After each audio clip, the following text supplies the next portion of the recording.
our surprise. It's our surprise stream, Bobby. We're doing a surprise today. Yes. So yeah, we have some work to do, and we figured we'd why not? So this is not, we're not going to be out there for no reason. We're not going to be looking at the chat. We are just trying to, make some content and keep it simple. So today, I in particular wanted to talk about one of my favorite controller devices, one that I've really fallen in love with. It's this guy right here. It's the Nektar Panorama C12. It is really, it's become my main go-to, and I was recommending it to Bobby, and so I thought we would just maybe talk about it a little bit and why do I love it as much as I do. So, and I'll try to keep it, relatively simple here. So let's do this. I'm just going to quickly load up one of my favorite synths, because it can operate in two different ways. It can operate as an instrument controller and a plug-in controller. Now, it shines, it really, really shines. Hold on, let me just make sure this. Oh yeah, it's all good. We're good. It really shines as a plug-in controller, and that's really what it was developed to do, to control plugins. So we'll just take a quick peek over here, and we'll just look at Logic. And for example, if I just have a very, simple little piano here. Right now, this is telling me, the device tells me that I have 3 different plugins. And maybe what I'll do, I think this could be cool, is I'll just show you the actual plugin window in the screen below. I think that might be a good, just so you really get a sense here of what's happening. Okay, so this is my EQ plugin, and you can see here that Logic has taken on the same color coding as the actual colors in the EQ. So each one of these EQ curves has a different color. You can see that's red, that's orange, that's yellow, that's green, and then it's following that color system. So real quick here, we can just use these knobs. We can control the EQ. We can, adjust the curve. We can adjust the quality. We can adjust basically all the most important functions. We want to bypass that particular frequency. Done. Just like a touch of a button. We want to bring up maybe this other frequency here. Again, we want to change the curve. Maybe we want to move it around the frequency. Maybe we want to subtract some frequencies. We want to bypass it. Oops, I didn't push hard enough. There we go. Easy. Okay, so next, I want to go to my compressor. Remember, I'm on the same channel here. Okay, this is all the same instrument. Just move this up a little bit and maybe reduce the size a little bit so that we can kind of see everything on the screen better. So here we go. This is the compressor now. My most important functions, right? There's my threshold. Done. Boom. Super compressed. My ratio. Oh yeah, there we go. Not that I would ever want this, but my makeup gain. There it is. Maybe I want a slow attack, fast release. Boom. It's all right there. And then the thing I love about the Logic EQ is you can go through different algorithms, and we can go through every one of those right here with our CS12. It's just all so intuitive and so easy to work with. So final thing here that I always keep on every channel is my decapitator. And by the way, if I want to just bypass the compressor, I just shift and I touch that plugin. Now we don't have a compressor. One of the other things that I love is we can also shift here, and every plugin is bypassed now. I have no plugins, and there's no way of doing that. There's not any fast way that I know of doing that. And let me just close this down so we don't get those notifications. Okay, so here we are on the decapitator. I have my low cut, I've got my tone, it's very intuitive, my high cut, I've got my drive right over here, I have the output, my style here, This is going through all the different algorithms. There's my output right there and my mix control. Extremely and there's well. no wrapper, right? What? There's no wrapper, right? This Exactly. is directly. That's right. And that's the beauty. There's no plug-in wrapper. Plug-in wrappers suck. They really suck in a way that's hard to explain. And because they crash, they're buggy. They're buggy as hell. The SSL one crashed like crazy. The MP MIDI one crashed like crazy. Wrappers suck. For those that don't know, it's a plugin within a plugin. This is all native control. This is all natively being controlled, which is why I love it so much.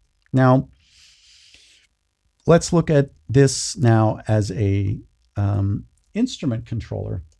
So if we go ahead now and, before I do that, sorry, let's just look at the auxiliary sends. Beautiful, beautiful, beautiful. So if I just bring the channel a little closer, you'll see I have my reverbs here. Right. Beautiful. No?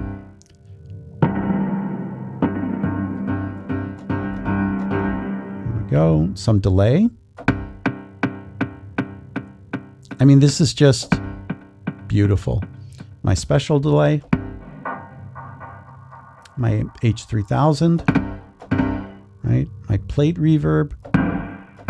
And it literally is like a console. It's a control strip, right? Yeah. And that's what makes it so powerful. So that alone makes this device amazing. And they don't pay me to sell these. I get nothing out of this. Just to say. So now let's look at this as a instrument controller. So I'm going to switch over here to my Juno 106. I'll push the very bottom button here, which brings up the smart controls. And so what I've got here, and what we'll do is we'll also just bring the plugin window so that you can actually see. So what's happening is this is just going to mirror what's happening here. Now, the most important functions on any synth is going to be your frequency. And you can see there, it's moving up and down. And what we can also do, if we want to just get this to look a little bit more obvious where you can see a little better, we'll just really make this big so you can really see what's going on here. Your resonance.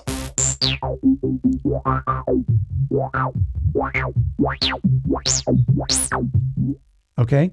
And the beauty is, if I want to record any of that, no problem. I can just, go to touch automation. I just hit record. And I just do what I want. Okay. And then it should be done. Okay. So we go in here and let's see, where are we here? I need to go into my touch automation. We go from volume. It tells us, hey, you know what? You did some cutoff frequency. And then there it all is. You can't see that. Sorry. There it is. There's exactly what I twisted on the knobs, right? So if I say, you know what? I didn't like the way I twisted those knobs. I can just zoom in there and I can say, you know what? I want to just have a nice, smooth, clean movement from here up to there. Right. Beautiful. Just so unbelievably intuitive. It just absolutely works. And then, of course, when you're finished, you want to go back to your read automation. Very important. I guess you can't really see that. Anyway, right. So, yeah. Now, you were also asking about the SSLs. So there's like automation buttons right over here. Yeah. You can't really see those. Let's just quickly, there you go. From touch to read automation. These are fantastic units, but they have a very different function and a very different purpose. Right. Now, just to sort of close off this part of it, the other really important functions are your ADSR. So what I did is I just basically attack, decay, sustain,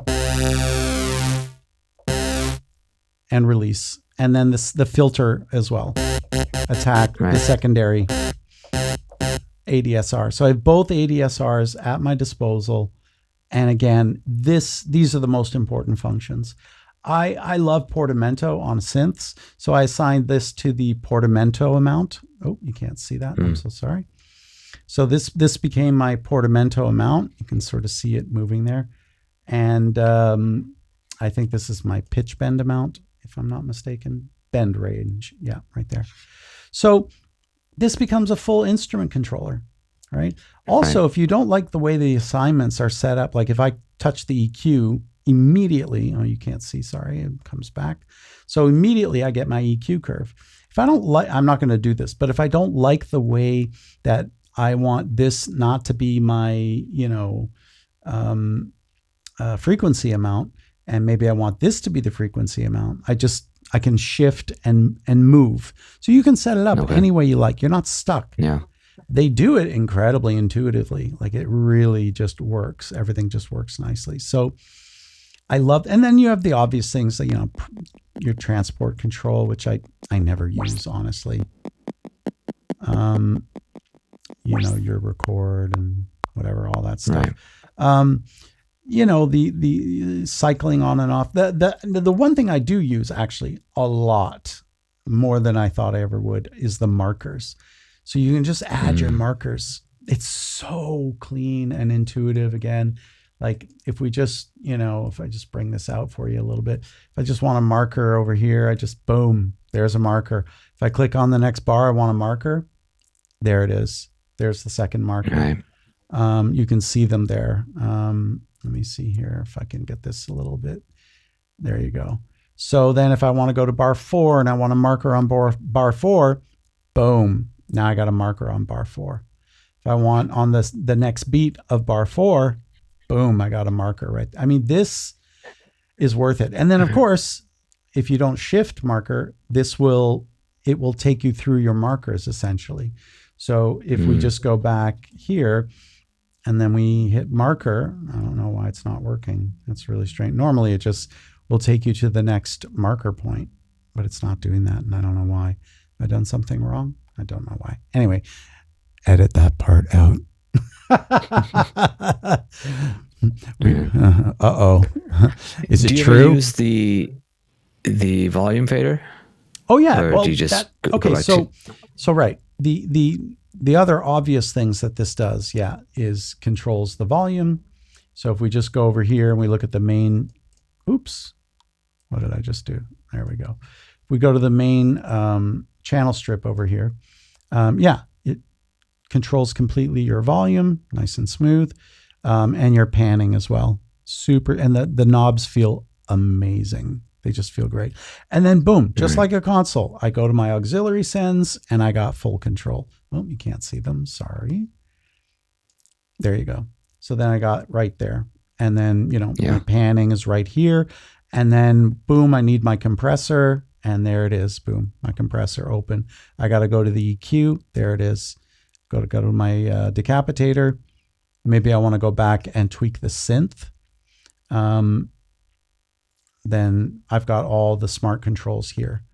And that would be my only sort of thing I don't like, is that when I go to the smart control, it opens the window automatically, which is great because that's what you want. You want your smart controls, but it doesn't open, for example, it doesn't open the actual synth plugin, but I have a key command for that. So, which is fine. But anyway, there it is. So it's so fast. It's so intuitive. I just love it. Now you were asking me about like, okay, well, what about the SSLs? Because you weren't sure which one you wanted to get. The SSL is really for something different. The SSL is, first of all, let's just do this. Let's maybe get, I don't know, it doesn't even matter here. Let's just theoretically pretend I have, we can actually do this without pretending here. I'll show you in real time here. So I'm just going to make a bunch of tracks here, and then it's loading. What? Why is it taking so damn long? Time to upgrade my Mac. Holy cow, this is taking forever. Okay. There we go. Okay, so let's just get a snare drum.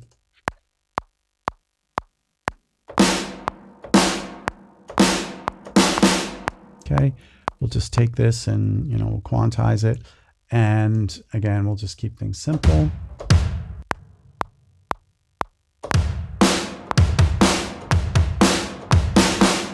Okay, we'll go ahead and just quantize that as well. And, oh, what did I just do? Okay. Go to eighth notes. Okay. And then maybe just to top it all off, again, just to help make the point.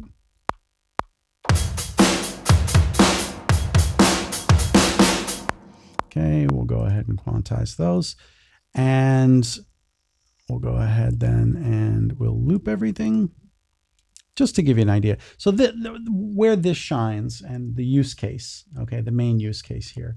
First of all, as soon as I click on a track, I'm shown where is that track. It's highlighted right there. If I need to move that over, because maybe I want that part of the mix I want over here, you just saw what happened. I just moved it over. Yeah. And then, for example, if I've got my kick, my hat, and my snare, and by the way, whatever you label your track, it'll move that label over to this little LCD part right here. But I'll leave it unlabeled for now. But if I hit play,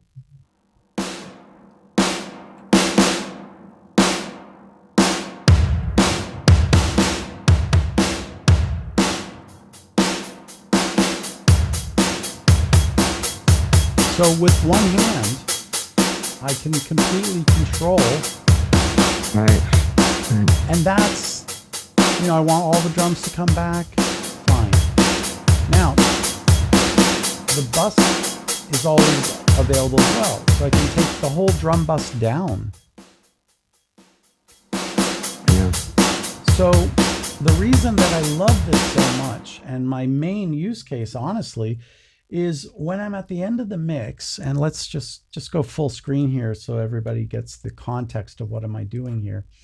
The way and by the way, there's nothing loaded in here, but generally I break down my mix into vocals, woodwinds, brass, strings, timpani, keys, guitars, bass, drums, percussion, pluck string, orchestral, and miscellaneous.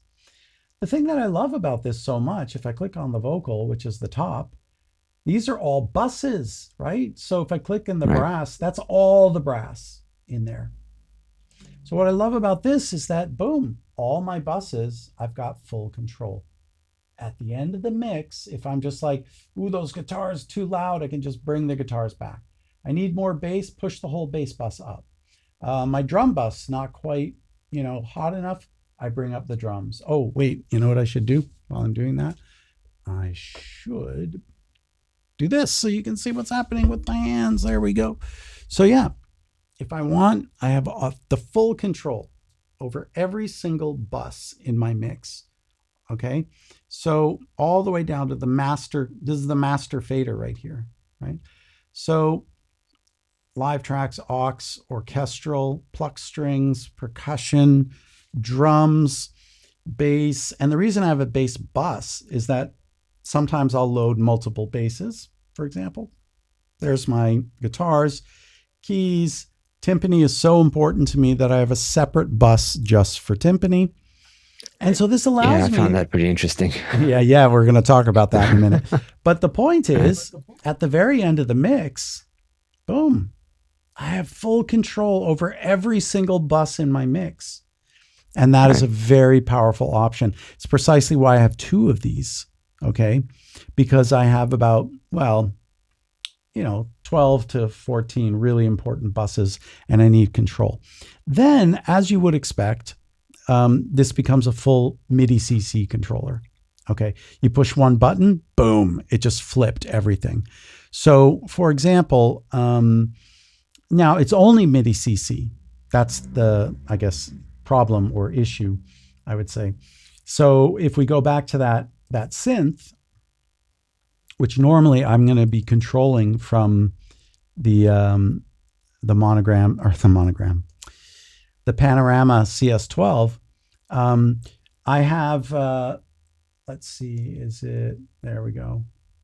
So this responds to MIDI CC as well. This will respond to pretty much anything, basically. So I've got my MIDI CC set up to frequency and resonance. And you see one side mirroring the other side on this physical thing. And that's because sometimes I'm playing a pad, and I want to have the control. Well, let's see here. Where are we? Let's get a pad. So if I'm playing a pad with my right hand, and let's get the volume a little more. There we go. So there we go. But if I'm playing a bass pad or a bass line with my right hand,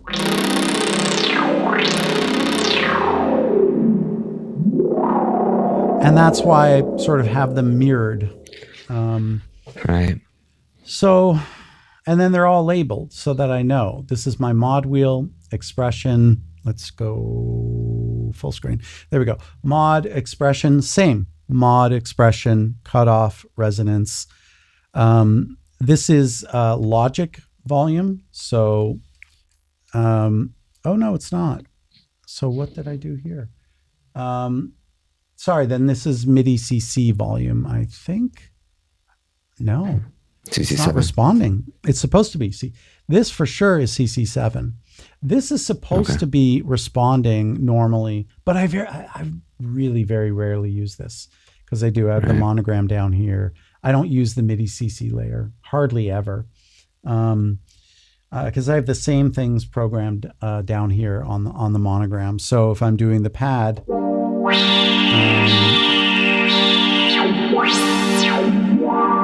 and then, it's not that hard for me to go if I'm doing bass. So I usually use this. So I don't really use the MIDI CC layer as much as I thought I would use it. Mostly I use this as more like a mixer. I very rarely use this. I very rarely, sometimes, it's like I can do the same thing left-handed or right-handed. So you can see now the CS12 moving or this moving, but I also have the monogram to do. So I can, I'm a control freak, Bobby. I'm a control freak. But anyway, those are the use cases. And that's generally how I use these things. So. Okay. Yeah. Okay. Yeah, I guess I'll have to get the CS12. Shit. Listen, for all-in-one, for sure, I would recommend that over, this guy here, the UF1. Honestly, this is not really that useful. You can do many things that you can do on the CS12. It just doesn't natively take over. You can't use it as an instrument. I mean, maybe you can. I don't know how to use it as an instrument controller. The reason the CS12 is so damn powerful is that the 12 rotary knobs immediately map themselves to the Logic smart controls.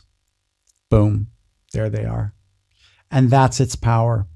There are 12, right now there's only 4 assigned here. But for example, if we go back to the Juno 106, there you go. There's your 12 rotary knobs. And they're all being controlled right from here. Boom. And that's its power. It's all native. So no matter what plugin you have open, okay, I want you can't see the plugin window, sorry. But again, if I want my EQ, I just click the EQ. I want the compressor, boom. Okay. Whatever I want, it transports itself to become whatever it is I'm asking it to do. And then again, like the auxiliary sends. I have my main 8 aux sends, with my reverbs and my effects. Boom, it's all right there.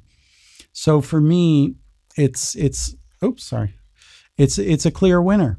It's really the price. Okay. I mean, compared to the UF, $400. It's really cheap, man.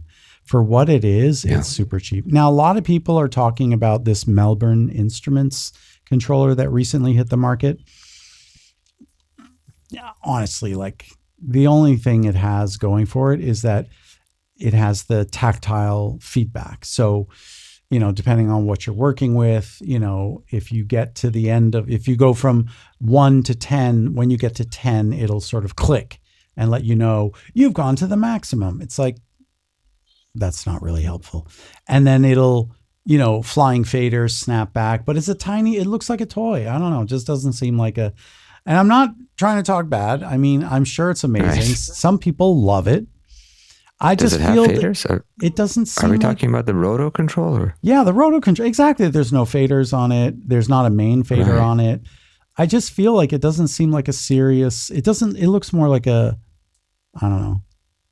I haven't really done the deep dive on it, but as soon as I watched 2 videos and I was just like, no, this is not for me. Not for me. Right. So if it doesn't have a button to activate my smart controls, I'm just not interested at all. Right. So the smart controls is the little ace in the hole that Logic has. It's really the ace in the hole. It is so important. And I never understood smart controls in Logic before. I was just sort of like, what are these even for? Who is this for? And now I know. It's for hardware developers to seamlessly integrate their products. Boom. And the MP MIDI was too little too late. I think they're now bankrupt. I'm not sure, but because I had the MP MIDI for a while, right?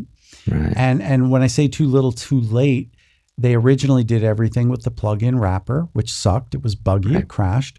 And then finally they figured out what Panorama CS12 and the Nectar folks already knew, which is like, hey, map everything, through the smart controls and make it all native. But it was too little too late. And the MP MIDI could have been the greatest controller of all time. I don't know if they're bankrupt, but Emanuele seems to think they went bankrupt. So, yeah. Anyway, there it is. And by the way, let's switch gears. Yes, indeed. And let's talk about how important professional sound design is. Well, yeah. And with the very famous Pac-Man butt bounce. Yeah, I we're going to talk about that. First of all, allow me to go full screen. My name is David Logan, and I'm a composer and a sound designer, and I've been doing this for almost 30 years. I know that a lot of game developers feel that with AI, they can just do their own sound design and make their own music now.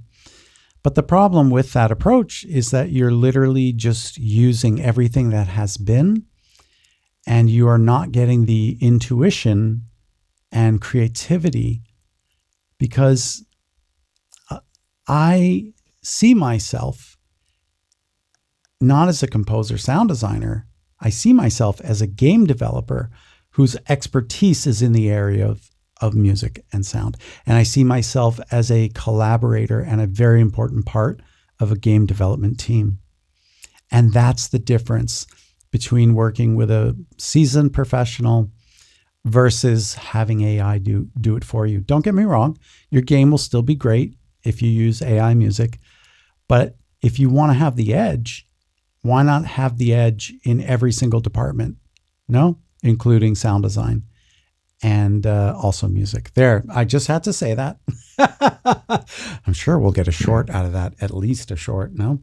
So yeah, I think it's not so much, AI is one aspect of it, but the idea that there's a lot of expertise to be brought to the table. Right. And it feels like, yeah, I can just grab my synth and smash a few keys and that's enough. Mm-hmm. But it's not quite. So why don't we start with the story of how hiring the wrong sound designer can make a young composer lose a lot of money. And I lost a lot of money. All right. I'm going to go full screen for this because remember, we are trying to also generate a few clips, no? So, when I was doing the music and sound for Pac-Man World 2, I had other projects going on as well. I was working with Activision and Seven Studios, and I was just busy, and I didn't have the time to do the sound design myself. And it was very typical for me to outsource my sound design. I'm a great sound designer, but I'm a better composer, and I love doing sound design. I do. It's just that it's not the thing that fills my soul. Composing does. So, I had a very, very comfortable budget, really nice budget for the music and the sound design for Pac-Man World 2. I was living in Hollywood, California, and I had connections within the industry. And I'm not going to mention the person's name because I don't like to speak negatively about anybody. But he was a very, very well-known and respected sound designer, worked on very big, very recognizable Hollywood films. Again, I'm not going to mention them because I just, to protect his identity. Regardless, he took the job very professionally, and, for the Pac-Man Snowy Mountain level, he ordered 500 pounds of snow to be delivered to his garage. And we're like, okay, we got 6 hours before it melts, and smashing snow and doing whatever, we had to do.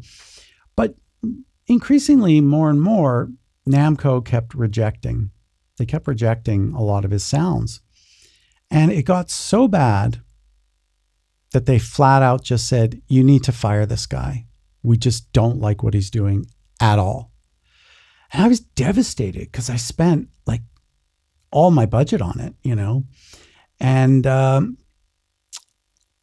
I had to unfortunately fire him. And it was a really bitter pill for him to swallow because, he's 10 years older than me. He's a big pro.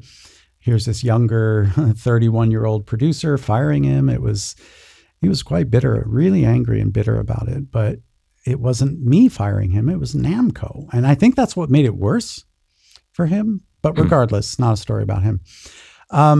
So of course I had to finish all the sound design myself. And I remember, and by the way, the problem was, and my big mistake, kind of a rookie mistake in a way, was I hired a guy who was amazing in film, who did not play video games. He was not a gamer. Therefore, his work was getting rejected, completely rejected by Namco. So I remember very, very well, I was literally with my head in my hands at my kitchen table, and my ex, said to me, oh my God, what's wrong? And I said, oh, this, blah, blah, blah, with the sound designer. And she said, is there anything I can do to help? And I just joked. I said, well, if you want to take all these sound effects libraries and source them all and import what you think is good into Pro Tools. And she said, teach me how and I'll do it. I was like, really? And she's like, yes. So she did. She went through my Hollywood Edge and my Sound Ideas, and all the libraries I had. And the amazing part was every sound she pulled was about 80 to 90% approved by Namco on the first try. Now, she didn't do the cutting and editing or sound design. She did the sourcing. But the point is, she was a gamer. We were gamers. We played games. That was one of the things we did to bond. Therefore, she understood the very basic mechanics of how games work. Therefore, she was able to play, because I had a dev station, right? So I would get a burn of the game whenever there was an update. And, she would sit there playing each level, and then she would, try and find the appropriate sounds. And she was very helpful, incredibly helpful. And yes, I paid her. So I'm sure someone's wondering that. And so I had to do a lot of the sound design myself as well. And I guess, one of the things that I learned about Pac-Man World 2 is that so I always say that sound design is 50% your sound and 50% your intention. Important word there. And so sometimes the simplest impulse that you have is it's correct. So I remember doing the intro cutscene to the very opening of Pac-Man World 2. And I am very proud to say that I am the only voice actor and the only official voice of Pac-Man in Pac-Man World 2. Because he snores. So I literally, with all the computers in my room, I just picked up a SM57 microphone and I was just like, and just made these snoring sounds, and Namco loved it. They're just like, yep, that's great. We're perfect. There was another scene where Pinky is going through the bushes, to spy on Pac-Man. And I couldn't find anything for that. So I just went out to my garden. I grabbed a shrub, a bush out of the ground. And then I just, did Foley. Like I watched Pinky and I'm just like making, and it was like only like whatever, 2 or 3 little sounds of her creeping through the bushes, but it was important, right? So I guess, yeah, the most famous sound that I did in the game was the butt bounce, right? And, I actually have it kind of queued up here. And so let's maybe go over to that. And I'll just, again, it's this idea of absolute simplicity, that sometimes the easiest, simplest thing winds up being correct. So let's go ahead and I'll share my screen here so that you guys can all, see what am I doing here. So I actually went and I found the original timpani that I used for the butt bounce. And that's it. It's right there. That's the original timpani. And the way I did it is I simply used pitch bend. So what I'll do here, we'll just record one hit. Oh, that was cool. We got all that was cool. That was very cool. We got all the other stuff that we were doing in this little demonstration from earlier. All right, there we go. So there's the timpani hit. And then all I'm going to do, it was so damn simple. But again, this was approved first try. They loved the butt bounce. So then I'm just literally going to randomly hit the pitch button. Doesn't even matter how I hit it. Why? Because I'm going to automate it now, right? I'm just going to go where it says volume. It says, oh, look, he hit the tuning knob. And there it is. That's what I just did. So I'm going to take this and I'm going to say, maybe I'll start here, try -5 or 6. And we'll go up over maybe that amount of time. Let's try. There you go. That's the butt bounce. That's basically the butt bounce. Now, it went a little too high. There it is. That's it. And it wasn't so long, by the way. So, for example, if we just close these here and we go out of touch mode. So, for example, it was, and I'm just, trying to give you an estimation here. So I'm going to print this, printing meaning I'm going to make it into an audio file. And then it would have been shortened to roughly about something like this. All right. There it is. That's the butt bounce right there.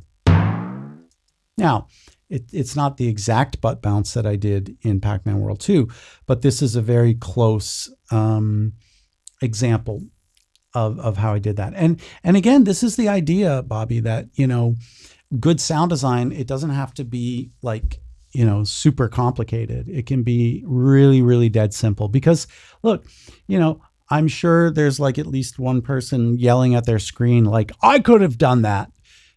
Yep. Yeah, sure. That's sure. Absolutely, you could have done that. But you didn't do that. I did that. Right. And that's the difference, right? Well, right? I mean, anybody could say I could have played Mozart's Twinkle, Twinkle, Little Star. Right. Exactly. Anyone could have composed that. Exactly. Right. That's right. That's right, Bobby. And so, or, Rothko or Kandinsky, some of these abstract expressionist artists who would, just Rothko did these famous, just one line down the center of a canvas, and, you can look at a Rothko and you can say, well, that's a scam. Like anyone could have done that. Well, yeah, but Rothko did that. You did not do that, right? That's not your idea. You didn't do that. And there's a meaning behind it. And, presumably anyway, who knows what the meaning is, but I don't particularly care for Rothko, but I do love a good Picasso. I feel like Jackson Pollock lands in that same category. Right. Well, but there you go. right? Abstract expressionist, right? Who, hurled and threw the paint at the canvas. And you could say, well, anybody could just splash a bunch of paint, but not anyone can artistically create a Jackson Pollock. Only he could do that. I'm just saying, like, it doesn't matter if you like or dislike any of these artists we're talking about. That's not the point. Okay, let's take in music. Jonathan Cage's 433. 443. I don't think the 10 seconds matters, but whatever. 433. You could say, oh, well, it's just silence. I could have written that. Yeah, but do you even know the philosophy behind 433? Because there was a very deep philosophy, Very briefly, he said, music is made of sound and silence.